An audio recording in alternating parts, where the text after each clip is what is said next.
माननीय प्रधानमंत्री नरेंद्रजी मोदी हे शेतकऱ्यांसाठी सातत्यानं काम करतात.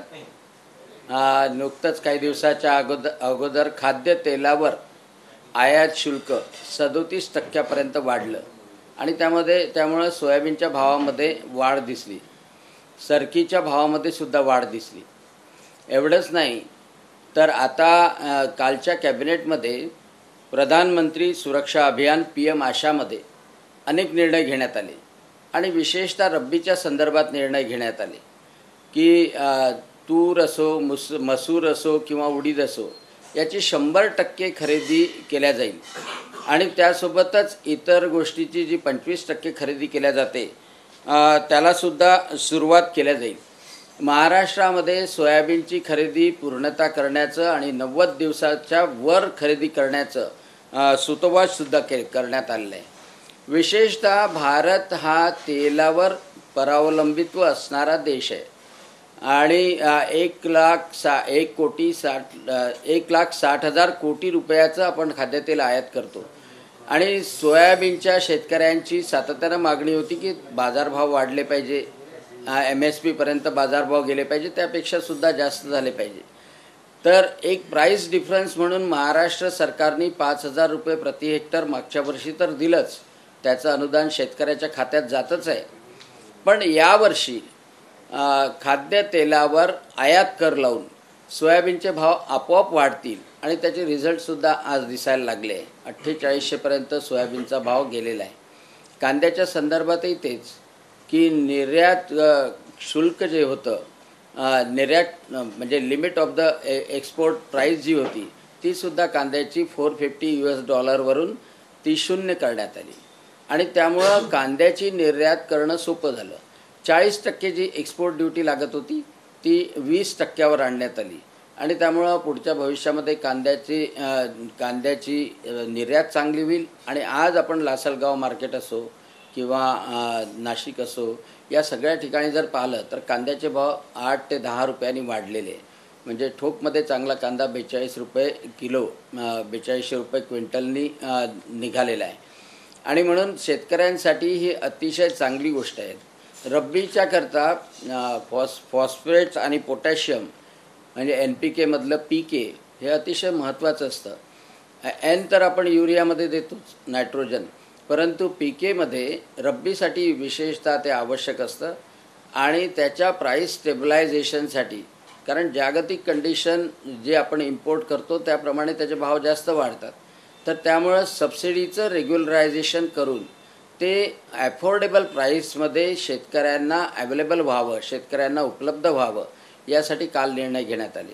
आणि म्हणून शेतकऱ्यासाठी सातत्यानं प्रधानमंत्री नरेंद्रजी मोदी जे निर्णय घेतात त्याचं मी स्वागत करतो. महाराष्ट्रामध्ये सोयाबीन आणि कापसाच्या संदर्भात, कांद्याच्या संदर्भात आणि धानाच्या संदर्भात या निर्णयाचा शेतकऱ्यांना अतिशय चांगला फायदा होणार आहे. त्यासाठी मी सरकारचं अभिनंदन करतो आणि स्वागतही करतो. सर, तुम्ही जे वक्तव्य केलं होतं त्या विरोधात आज काँग्रेस राज्यात अनेक ठिकाणी आंदोलन करते आणि त्या आंदोलनाला शरद पवार यांच्या पक्षानेही पाठिंबा दिलेला आहे. आंदोलन करतात आहे त्याबद्दल माझं काही म्हणणं नाही आहे. लोकशाहीमध्ये आंदोलन करायला पाहिजे, पण हे आंदोलन कशासाठी करतात आहे की डॉक्टर अनिल बोंडे बोलल्याबद्दल करतात आहे.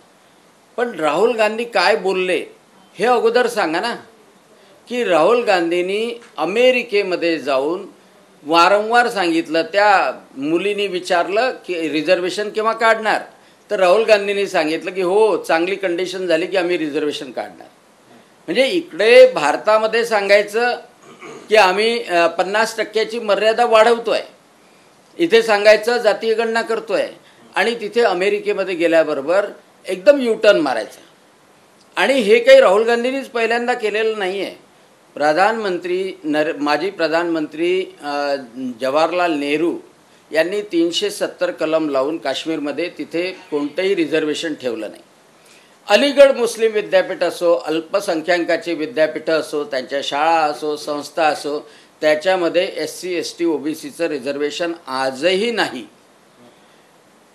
राजीव गांधींनी तर 1985 मधला त्यांचा इंटरव्ह्यू आहे, त्यामध्ये त्यांनी म्हटलं होतं की हे रिझर्वेशन सुरू राहिलं तर बुद्धूज विल जनरेट. माझ्याजवळ आहे, तो ट्विटरवर पण आहे, तो तुम्ही पहा. गुद्दूज विल जनरेट. आणि तिसरी, राहुल गांधींनी म्हणजे मन मोकळं केलं म्हणा, किंवा आदिवासी, अनुसूचित जाती आणि ओबीसीच्या विरुद्ध गरळ ओकलं. का करतात हे? कारण यांना फक्त अल्पसंख्याकाचं हित पाहायचं आहे. यांच्या जवळची फक्त मायनॉरिटी आहे. म्हणजे मुस्लिम आणि ख्रिश्चन यांना आरक्षण मिळत नाही. आणि त्याचं दुखणं जवाहरलाल नेहरूपासून, राजीव गांधीपासून राहुल गांधीपर्यंत आहे. हे काँग्रेसवाल्यांनी समजून घ्यावं. माझ्या विरोधात आंदोलन केलं तर काहीच हरकत नाही. हो हो, गुन्हा दाखल होईलच, कायद्याप्रमाणे जे गुन्हा दाखल होईल. पण गुन्हा तर त्याच्यावरही दाखल व्हायला पाहिजे की जी यशोमती ठाकूर मला ज्या ज्या शिव्या दिल्या सीपीच्या समोर, त्याही काही खूप चांगल्या नव्हत्या. आणि खरं जर गुन्हा दाखल व्हायला पाहिजे राहुल गांधीवर. कारण राहुल गांधी परदेशात जाऊन भारताच्या विरुद्ध गरळ ओकतात. राहुल गांधी परदेशात जाऊन इथल्या 70% लोकसंख्या असलेल्या आदिवासी, अनुसूचित जातीचे, दलित वर्ग आणि एवढ्या मोठ्या प्रमाणात असलेला ओबीसी हा 70% आहे भारतामध्ये. या 70% लोकांना भीती दाखवतात की पुढच्या भविष्यामध्ये आम्ही आरक्षण काढू शकतो. हे राहुल गांधीच्या वक्तव्यामधून ध्वनित होतं. राहुल गांधींनी खरं म्हणजे माफी मागितली पाहिजे. हो, राहुल गांधींनी माफी मागितली पाहिजे. राहुल गांधींनी या आंदोलनात, काँग्रेसच्या आंदोलनात सगळ्या, यशोमती ठाकूर असो, नाना पटोले असो किंवा शरदचंद्र पवार असो, मी अपेक्षा करतोय शरदचंद्र पवार साहेबांकडनं, ऐका, मी अपेक्षा करतोय शरदचंद्र पवार साहेबांकडून की त्यांनी राहुल गांधींकडून स्पष्टीकरण मागवावं आणि नंतर पाठिंबा द्यावा त्या आंदोलनाला. काँग्रेसचे नेते बाळासाहेब थोरात म्हणतात की तू हे जे सगळे थोटांड आहे, अमेरिकेमध्ये राहुल गांधी असे बोलले नाहीये, फक्त एक अंश काढून असं म्हटलेले आहे. त्यांचं वक्तव्य असं आहे, जेव्हा सर्व लोक समान होतील तेव्हा आम्ही आरक्षण बंद करण्याचा विचार करू. भाजपचं काय म्हणणं आहे याच्यावरती? भाजपला समजा प्रश्न विचाराल, अनिल बोंडे यांना आम्ही प्रश्न विचारतो, तुम्ही आरक्षण कधी बंद करा? तुम्ही एक क्लिप काढा राहुल गांधीची, त्यामध्ये सर्व समान नाही म्हटलंय. When fair conditions will occur and at present fair conditions are not there. म्हणजे केव्हा फेअर कंडिशन येतील? राहुल गांधी सत्तेवर आल्यानंतर फेअर कंडिशन येतील. फेअर कंडिशन आल्याबरोबर आरक्षण काढू. अरे भारतरत्न बाबासाहेब इक्वॅलिटी वगैरे बोलले नाही. इक्वॅलिटी तर संविधानातच लिहिली आहे. इक्वॅलिटी वगैरे कुठेच बोलले नाही. अरे भारतामध्ये हे काही नेहरूंनी आरक्षण दिलेलं नाही आहे. हे भारतरत्न बाबासाहेब आंबेडकरांनी नेहरूच्या विरोधानंतर सुद्धा आरक्षण दिलेलं आहे. आणि त्यामुळे हे आरक्षण काढण्याचा अधिकार फेअर कंडिशन आल्या. आता राहुल गांधी किंवा काँग्रेस कधी सत्तेवर आली तर ते डिक्लेअर करतील की फेअर कंडिशन झाली, सगळीकडे इक्वॅलिटी आहे, काढतो आरक्षण. ह्या तर जरतरच्या गोष्टी आहे. आणि त्यामुळं खरं म्हणजे राहुल गांधींनी परदेशात जाऊन हे बोलले त्याबद्दल माफी मागायला पाहिजे. या काँग्रेसवाल्यांनी सगळ्यांनी ईमेल करायला पाहिजे की ज्या दलित लोकांनी, ज्या आदिवासींनी, ज्या ओबीसींनी मतदान केलं लोकसभेमध्ये, त्यांच्या जीवावर राहुल गांधी जर उठत असेल तर राहुल गांधींनी हे स्टेटमेंट पाठीमागं घ्यावं. सर, तुम्ही एका पार्लमेंटरी पोस्टवर आहात, you are a mass representative, तर तुम्ही अशा नॉन पार्लमेंटरीच्या लाईन्स यूज करणं हे कितपत खरं आणि चांगलं आहे? कारण की हे तो रिफ्लेक्शन जातो सोसायटीला. तर तुम्ही कसं त्याला हे बघतात आणि म्हणून तुम्ही माफी मागतात का? ज्या सोसायटीमध्ये मी राहतो, ज्या समाजामध्ये मी राहतो, त्यामध्ये एखादा मुलगा जर व्रात्यपणे बोलत असेल, एखादा मुलगा जर वारंवार आपल्याच घराची बदनामी करत असेल, शिव्या देत असेल, त्याची आई काय म्हणते? थांब तुझ्या तोंडाला चटके देतो, थांब तुझ्या जिभेला चटके देतो. म्हणजे त्या मुलाचं काही वाईट नसतं करायचं त्याला, पण त्या मुलाची ती सवय मोडायची असते. एवढंच सांगितलं मी की कमीत कमी भारताच्या विरुद्ध जाऊन, बाबा रे भारताच्या विरुद्ध जाऊन नको बोलू, गरळ नको ओकू. 70% ओबीसी, आदिवासी, SC आहे, त्यांच्या जीवावर का उठला? हे पुन्हा पुन्हा नको करू म्हणून जो वाक्प्रचार आहे, थांब तुझ्या जिभेला चटके देतो, तो वाक्प्रचार आहे. त्याच्यामध्ये हिंसा नाही. म्हणून तुम्हाला खासदार पद मिळालं, अमित शहाना त्यांनी मदत केलेली होती, पद तुम्हाला कसं मिळालं हे आम्हाला माहिती आहे, ते आम्ही समोर आणू असं नाना पटोलेंनी म्हटलं. आता नाना पटोलेला कुठलीही तारे तोडायची सवय असेल. माझा भाऊ पोलीस आहे, तो स्वतःच्या बळावर MPSCमध्ये गेला, तो सिलेक्ट झाला आणि स्वतःचा नोकरी करतोय. आणि मी राजकारणामध्ये डॉक्टरकी नंतर आलो, नाना पटोलेसारखं कंचे खेळून नाही आलो. नाना पटोलेंनी कोणतं कर्तृत्व गाजवलं आहे? मी स्वतः MBBS MD होऊन स्वतःचं हॉस्पिटल टाकून प्राध्यापकी करून शिवसेनेमधून आलो, संघर्ष करत आलो. माझ्या घरात कोणी राजकारणात नाही आहे. आणि त्यामुळं हे असे तारे तोडणारे ते काही काढतील. आणि आता मग एकच त्यांनी उपाय आहे की राहुल गांधीला त्यांनी सांगावं की OBC SC STच्या विरोधात जे राहुल गांधींनी अमेरिकेमध्ये बोललं ते बिनशर्त पाठीमागे घ्यावं, या समाजांची माफी मागावी. मी तेव्हा राहुल गांधींनी माफी मागितली पूर्ण या समाजाची. OBC, आम्ही OBC आहोत, आमचे सगळ्या OBCची माफी मागितली पाहिजे, सगळ्या SCची माफी मागितली पाहिजे, सगळ्या STची माफी मागितली पाहिजे राहुल गांधींनी. आणि या समाजामध्ये जी भीतीची भावना दूर झाली ती दूर करावी. राहुल गांधी एक स्टेटमेंट देत नाही स्वतःच्या स्टेटमेंटवर. राहुल गांधी एक वेळा त्याचं एक्सप्लेनेशन करत नाही की मी असं बोललो नाही, माझ्या मनात असं बोलायचं नाही आरक्षणाच्या बद्दल. अरे बाबा, मी सांगितलं वऱ्हाडामधली जी बोली आहे त्याच्यावर मी ठाम आहे. तुम्ही जे स्टेटमेंट सांगितलं किंवा अजून दुसऱ्या BJP लीडर्स किंवा अलायन्स पार्टनर्सच्या लीडर्सने सांगितलं आहे, त्याला घेऊन मल्लिकार्जुन खरगे यांनी PM मोदीला पत्र लिहिलं आणि एक डिसअपॉइंटमेंट व्यक्त केली. आणि हे त्यांनी सांगितलं की राहुल गांधीच्या आजूबाजू त्यांची लाईफ थ्रेटनिंग असा एन्व्हायरमेंट बनत आहे आणि इंडियन पॉलिटिक्स खूप खालच्या स्तरावर जात आहे. महात्मा गांधी, इंदिरा गांधी किंवा राजीव गांधी यांनी असा माहोल कधी क्रिएट केला नाही.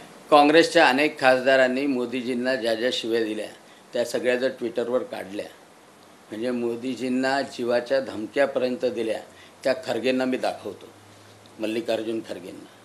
आणि तेव्हा काँग्रेसचे खासदार किंवा विरोधी खासदार जे प्रधानमंत्री नरेंद्रजी मोदींच्या संदर्भात बोलले, चौकीदार चोर आहे म्हणण्यापासून तर काय बोलले, त्याचं पत्र मी पुन्हा खरगे साहेबांना लिहितो. आणि तुम्ही कोणती लोकशाहीची मर्यादा ठेवली होती हे पण मला विचारायचं आहे. आणि खरगे साहेबांना माझी विनंती आहे, ते मागासवर्गीय आहे ना, एक वेळा राहुल गांधीचं स्टेटमेंट घ्या ना खरगे साहेब. एक वेळा स्टेटमेंट घ्या की कधीही भारतरत्न बाबासाहेब आंबेडकरांच्या संविधानाला राहुल गांधी धक्का लावणार नाही, आरक्षण बंद करणार नाही, ते परदेशात गेल्यानंतरही मी असं बोलणार नाही. एक पत्र राहुल गांधींना लिहा. मोदीजींना लिहिलं चांगलं आहे, पण एक पत्र राहुल गांधींना लिहा अशी माझी खडगे साहेबांना विनंती. काँग्रेसने तर भरपूर टीका केली मोदीवर, मोत का सौदागर पासून केले. पण मला एक म्हणायचं आहे, पण काँग्रेसने टीका केल्यामुळे तुमच्यासारख्या एखाद्या खासदारांचे की राज्यसभेमध्ये बसतात तर तुम्ही पण तीच भाषा वापरणार, म्हणजे त्यांनी चूक केली म्हणून तुम्ही तीच चुकीची पुनरावृत्ती करणार. मी काँग्रेसच्या मुळं भाषा नाही वापरत आहे.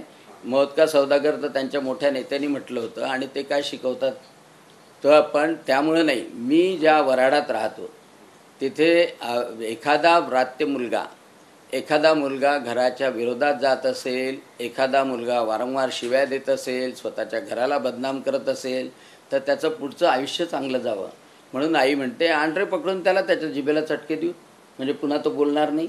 आता हे भारत मातेच्या विरोधात जाऊन ते गरळ ओकतात तिथे, ते एवढ्या मोठ्या 70% बहुजन समाजाचे आरक्षण काढण्याचं बोलतात. मग मी काही त्याला शारीरिक हानी करा असं म्हटलं का? नाही.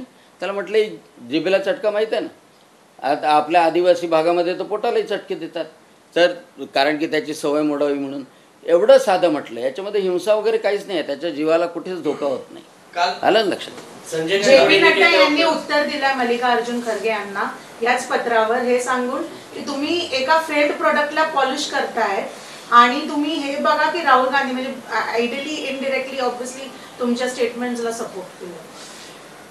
एक साधी गोष्ट आहे की ज्या लोक ग्रामीणमधून, जे लोक खेड्यापाड्यातून आलेले आहेत त्यांना या स्टेटमेंटबद्दल काही वाटत नाही, कारण की त्यांना माहीत आहे की राहुल गांधींनी या भारताच्या विरोधात गरळ ओकली आहे, बहुजन समाजाच्या विरोधात, SCच्या विरोधात, STच्या विरोधात गरळ ओकली आहे, त्यांचं आरक्षण काढण्याचं बोलून दाखवलं आहे.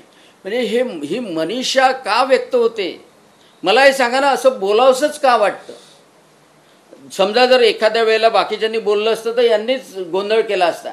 अशी इच्छाच का होती की आम्ही चांगली कंडिशन झाली की आदिवासींचं आरक्षण काढून टाकू, अशी असं मनातच काय येतं की SCचं आरक्षण काढून टाकू, की त्यांचे मतं घेतले ना बाबा तुम्ही, ऐका ना, त्यांचे मतं घेतले ना आणि भरभरून प्रेम दाखवलं ना, भरभरून प्रेम दाखवलं आणि एवढंही म्हटलं की भाजप सत्तेवर आली तर संविधान धोक्यात येईल आणि आरक्षण धोक्यात येईल. आणि हे म्हणायला जास्त दिवस नाही झाले, 100 दिवसच झाले फक्त. 100 म्हणजे ते खटाखट तर म्हटलंच 8,500 रुपयाचं, ते तर खोटंच होतं. पण हेही म्हटलं ना, आणि हे म्हटल्यानंतर परदेशात गेल्याबरोबर जर का तुम्ही म्हणत असाल की when fair condition prevails we will withdraw the reservation, at present there are no fair condition, आम्ही आलो म्हणजे येईल फेअर कंडिशन आणि आम्ही काढू आरक्षण. म्हणजे एवढं जर असं म्हणत असेल तर दॅट इज व्हेरी बॅड. नाही, त्यांचा म्हणण्याचा उद्देश होता की JP नड्डांनी जे पत्र लिहिलेलं आहे खडगेंना आणि त्याच्यामध्ये सांगितलेलं आहे की राहुल गांधी हे फेल प्रोडक्ट आहेत, फॉल्टी प्रोडक्ट आहेत.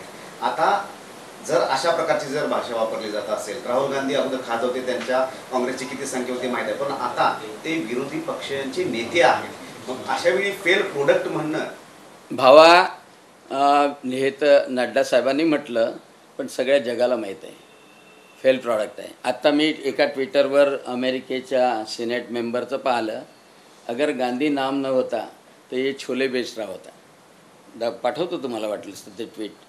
गांधी नाम न होता तो छोले बेच रहा होता. आणि खरंच परंपरेने मिळालेलं आहे. काय आहे त्याच्यामध्ये? म्हणजे मला सांगा, त्यापेक्षा संघर्ष करणारा खालचा कार्यकर्ता अधिक मेहनत करतो, लोकांसाठी काम करतो. मला सांगा, परंपरेने आमच्या घरात तर कोणी खासदार नव्हतं, आमच्या घरात कोणी आमदार नव्हतं, आम्ही तर संघर्ष करून आलेलो आहे. काँग्रेसचे अनेक आमदार खासदार आलेले. मग कोणताही संघर्ष न करता फक्त जन्म दिला त्या देवानी त्या घरामध्ये म्हणून मिळालेलं आहे. म्हणजे ते नाव जर नसतं तर त्या ट्विटमध्ये म्हटलं आहे गांधी नाम न होता तो ये छोले बेच रहे होते, असं आहे. आणि त्याच्यामुळं ते आता प्रॉडक्ट झाला आहे तर ते फेल आहे, सगळ्या जगाला माहिती. खूप दिवसांनी उद्धव ठाकरेंची पैठणमध्ये सभा झाली, त्यात त्यांनी खूप दिवसांनी हिंदू बांधव आणि भगिनीचा भाषणामध्ये उल्लेख केलाय. त्यांना आता हिंदू बांधव आठवत आहे, हिंदू भगिनी आठवत आहे. हिंदू बांधव आणि भगिनी आठवतात आहे, पण बांगलादेशमध्ये हिंदूंवर एवढे अनन्वित अत्याचार झाले. मी अगोदर शिवसेनेचा होतो. समजा जर का शिवसेना प्रमुख माननीय बाळासाहेब ठाकरे असते ना, त्यांनी सांगितलं असतं की प्रत्येक जिल्ह्यात निषेध करा. हे तर सकल हिंदू समाजाच्या मोर्चात शिवसेनावाले नाही आले, उबाटाचे. यांच्यातलं सत्व गेलेलं आहे, यांच्यातलं हिंदुत्व गेलेलं आहे. शिवसेना प्रमुख माननीय बाळासाहेब ठाकरेंचे विचार असे काढून बाजूला ठेवले आहे आणि सोनिया गांधीचे विचार कडेवर घेतले. याला जोडून असा प्रश्न आहे की जर आदित्य ठाकरे बांगलादेशावर विरोधाची भूमिका घेते तर भारतीय जनता पक्षाचं सरकार सत्तेत आहे, ते का बांगलादेशाच्या टीमला मदत करत आहे? हेही तसंच प्रॉडक्ट आहे जसं राहुल गांधी आहे, हे तेच प्रॉडक्ट आहे. म्हणजे जे म्हटलं ना, हे परंपरेने. नाहीतर म्हणजे यांना काय अर्थ राहिला असता मला सांगा ना. जन्म त्या घरात मिळाला, त्याच्याशिवाय दुसरं काही मिळालं नाही. मला सांगा, एखादा बांगलादेशाच्या हिंदूंवर अत्याचार झाला, आदित्यजी कधी रस्त्यावर उतरले का? आदित्यजी एखादा तो मोर्चा काढा त्या मुंबईमध्ये सगळ्या हिंदूंना घेऊन, शिवसेनेला घेऊन. का भीती वाटते का काँग्रेसची, राष्ट्रवादीची? ते तुमचा निषेध करतील म्हणून, ते बाहेर काढतील म्हणून. दुसऱ्याला शिकवण्याच्या अगोदर तुम्ही काय करता ते तर पहा.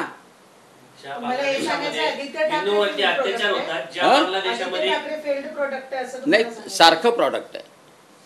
जसं ते प्रॉडक्ट आहे तसं हे प्रॉडक्ट परंपरेनं आलेलं प्रॉडक्ट आहे. म्हणूनच म्हणतो ना, परंपरेनं आलेलं प्रॉडक्ट आहे. नाईट लाईफला सपोर्ट लोकांमध्ये काम करणारा माणूस नाही करणार, तो रात्रीची मजुरी करणाऱ्या माणसाच्या पाठीशी उभा राहील, नाईट लाईफच्या पाठीशी उभा नाही राहणार. जेव्हा पाकिस्तान आणि भारतामध्ये वाद होता, तिथे हिंदूवरती अत्याचार होते, त्यावेळेस बाळासाहेब ठाकरे क्रिकेट खेळण्यास हो. आता बांगलादेश सोबत मॅच सुरू आहे, जय शहा हे अध्यक्ष आहेत, तर तुमचा याला विरोध का नाही? नाही, तेव्हा शिवसेनेमध्ये मी होतो, मला माहिती आहे ते पीच खोदलं होतं तेव्हा. परंतु भारतातल्या सकल हिंदू समाजाने त्याचा निषेध केला. एक महत्त्वाची गोष्ट लक्षात ठेवा की पहिले भारताचे प्रधानमंत्री आहे की त्यांनी ती युनूस पदावर गेल्याबरोबर त्यांचं अभिनंदन करताना निक्षून सांगितलं की बांगलादेशमध्ये असलेल्या भारतीयांवर कुठेही अनन्वित अत्याचार होऊ नये, एवढं कणखरपणे सांगणारा प्रधानमंत्री एक आहे. आता एवढंच यांना जर वाटते तर आदित्य ठाकरेंनी जाऊ ना पीच खोदायला, काही हरकत नाही. नाही ठीक आहे ना. माझं काय म्हणणं आहे की यांना एवढा सल्ला द्यायचा आहे. शिवसेना प्रमुख माननीय बाळासाहेब ठाकरेंनी सल्ला दिलाच नाही, डायरेक्ट जाऊन पीच खोदलं. आदित्य ठाकरेंनी जाऊन पीच खोदावं ना. शिशिर शिंदे वगैरे त्यामध्ये होते. आदित्य ठाकरे आणि त्याच्या उभाट्याच्या लोकांनी पीच खोदायला काय हरकत आहे. काल एक देश एक निवडणूक खूप चांगला निर्णय, एक देश एक निवडणूक. हा अगोदर टॉपिक संपू द्या. जे तुमच्यावर जो दाखल केलेला आहे गुन्हा किंवा तुमची जी तक्रार केलेली आहे त्याच्यावर तुमची पुढची भूमिका काय? तुम्ही कोर्टामध्ये जाणार तर तुम्ही पण जे वक्तव्य केलेले आहेत काँग्रेस नेत्यांनी किंवा शिवसेनेच्या नेत्यांनी इन्क्लुडिंग अनेक नेते, त्यांच्यावर पण तुम्ही तक्रारी दाखल करणार? नाही, मी कायद्यात हे बघ, तक्रार दाखल झालेली आहे, पोलीस स्टेशनमध्ये झालेली आहे. मी आता इथून गेल्यानंतर उद्या तर प्रधानमंत्री नरेंद्रजी मोदी यांचा प्रवास आहे, त्यांची सभा आहे. परवाच्या दिवशी मी पोलीस स्टेशनमध्ये जाणार, पोलिसांना जी जी कारवाई करायची असेल त्यांना सहकार्य करणार. आणि त्याच्यानंतर राहुल गांधींनी जे देशाच्या विरोधात वक्तव्य केलं आहे त्याचीसुद्धा तक्रार मी पोलीस स्टेशनमध्ये करणार. राहुल गांधींनी जे SC ST OBCच्या समाजाला दुखावलेलं आहे त्याची पण तक्रार करणार, त्याची पण चौकशी करायला सांगणार. यशोमती ठाकूर आता त्या महिला आहेत त्याच्यामुळे मी काही बोलत नाही, पण त्यांच्या भावाला म्हणजे मला एकदम घाणेरड्या शिव्या देतात, त्याच्यासाठी एक तक्रार करणार ना, सगळं करणार. शेवटचा प्रश्न या गोष्टीला घेऊन, तुम्ही राहुल गांधी यांनी माफी नाही मागितली, तुम्ही अजून पण चटका देणार का त्यांच्या जीवाला?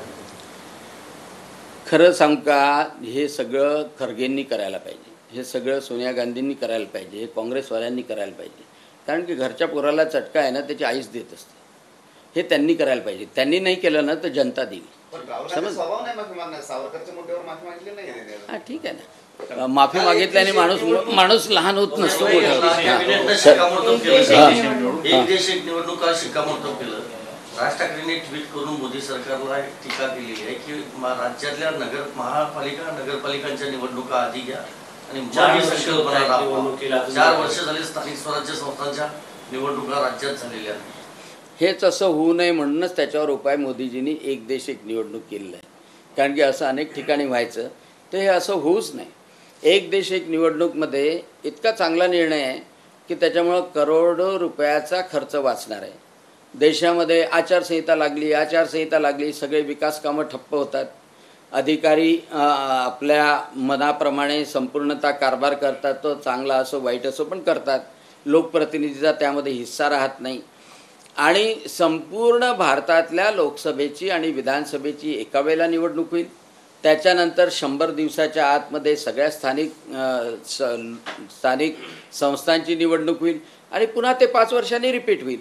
आणि त्यामुळे राजसाहेब म्हणतात त्याप्रमाणे 4-4 वर्ष निवडणुका लांबल्या असं जे अगोदर होत होतं ते बिलकुल होणार नाही. तेच मोदीजींचा उद्देश त्यामध्येच आहे.